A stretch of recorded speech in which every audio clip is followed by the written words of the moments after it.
Today is Mm-hmm. Sunday, January 17th, 2021, and this is an interview with Stephanie Lemus by Nick Brickell. Now, Stephanie, can you give me an introduction on yourself? Sure. So I live in Los Angeles and I do social media marketing for Guitar Center. And I also used to shoot mostly metal shows around LA before COVID happened. And so that's kind of what I was doing out here. I had just moved out here as well last January to start doing more shows. Now, did you take any private schooling or college classes to learn about shooting? Yes, so I did start with black and white film when I went to community college. This was probably 8 years ago. And then I went back. I went to Cal State University Northridge, and I majored in art and I specialized in photography. So that's actually what my degree is in. Do you look at anyone as a mentor for yourself when it comes to learning about shooting photography? I kind of look at everyone that I meet as a mentor because everyone just has more knowledge with certain things than I do. And I enjoy being around people who are better than me and who I can learn from. Um, I'm always trying to find new photographers, like on social media or in real life, and trying to see how they do things. Like, what do they do that's better than me? Um, whether that's from shooting or retouching. So actually, a lot of the photographers that I met while shooting shows were super talented. And I was able to learn a lot from them on how to shoot music, how to work in the pit, the photo pit area, what types of shots to get. What do people expect when they're looking at photos from a show or a concert? So I was able to learn a lot from them, and I'm really grateful for that. How long have you been into photography, and I guess what is your main focus now? I got started when I was in middle school. I received a point and shoot camera for Christmas, and my family used to go and travel a lot in our RV.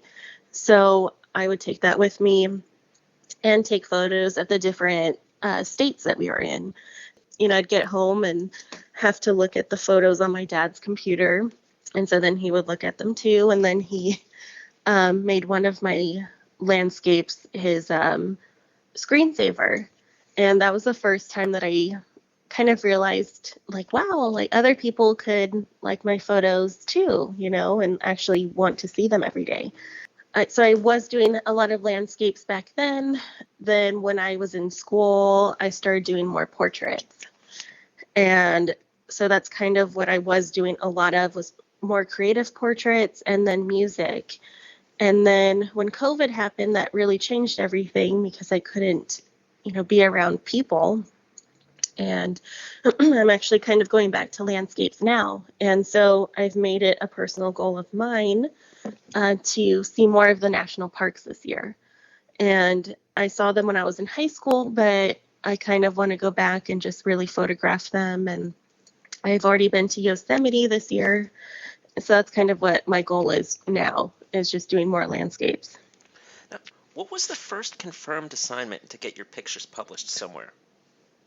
I don't really remember my first assignment, but my first publication that I started working for was Go Venue magazine, who I still, if there were shows, I would still submit work to them.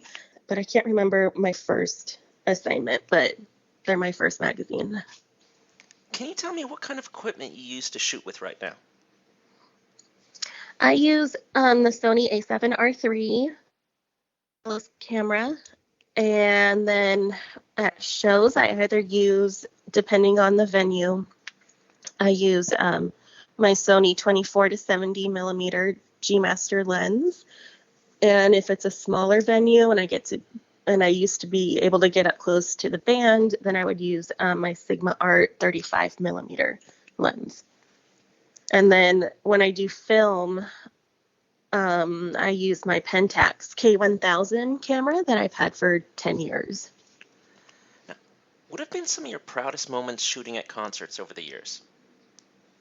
My proudest moments are probably when the bands shared the photos that I took. That's always a really fun thing to wake up to. Seeing that notification. Vader has shared my photos. I think they were one of the last ones since I shot them last January. And then, and Heilung actually just shared a photo of mine. So that's really cool. And that's really, gratifying that they like my work. And, sometimes I get to build relationships with bands and then they reach out to me and, will want me to shoot for them or other events like Lucha Vavoom. I was going to be shooting for them when I shot for them last February, and then I was going to do their Cinco de Mayo show last year. So that's always really exciting for me is when people that I'm shooting for are liking my work and then, want to work with me more. Now, how has COVID changed things for yourself as a photographer? It changed everything, basically.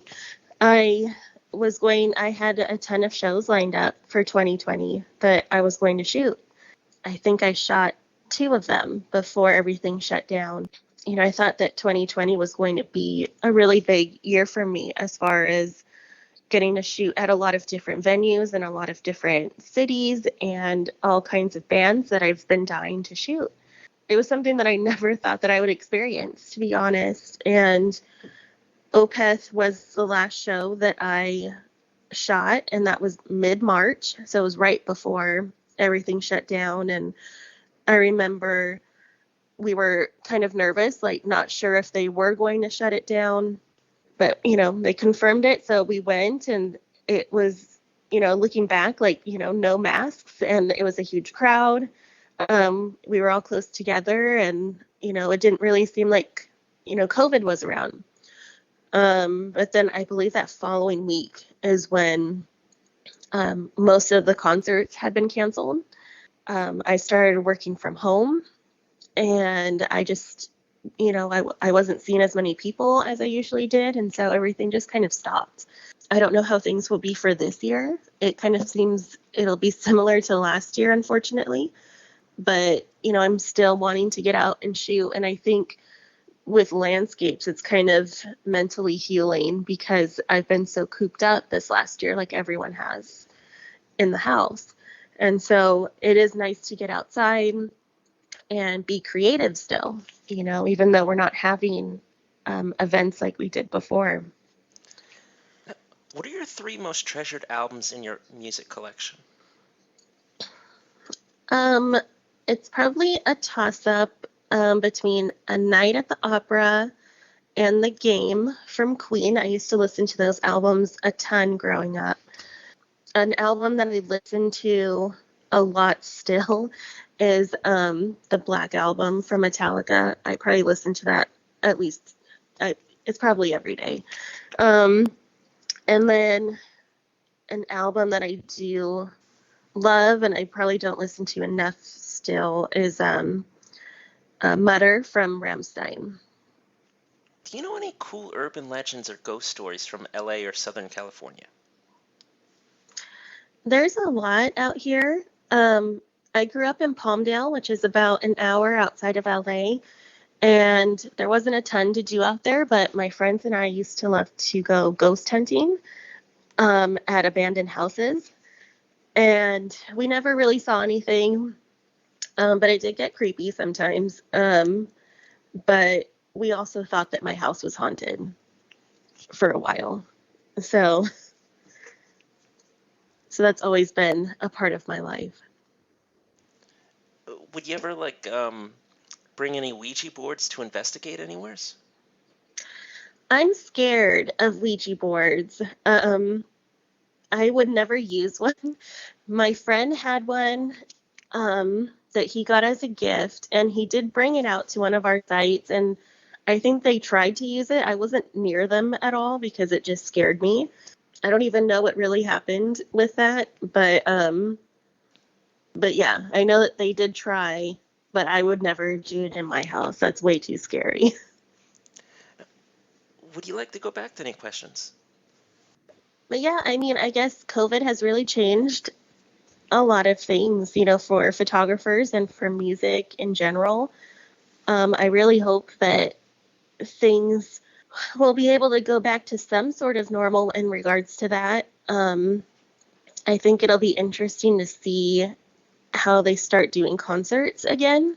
I had gone to a couple of the drive-in shows, and the rules for photography were a lot different than they used to be because of COVID. Um, the either the venue has their own photographer, and so they don't allow any other outside photographers.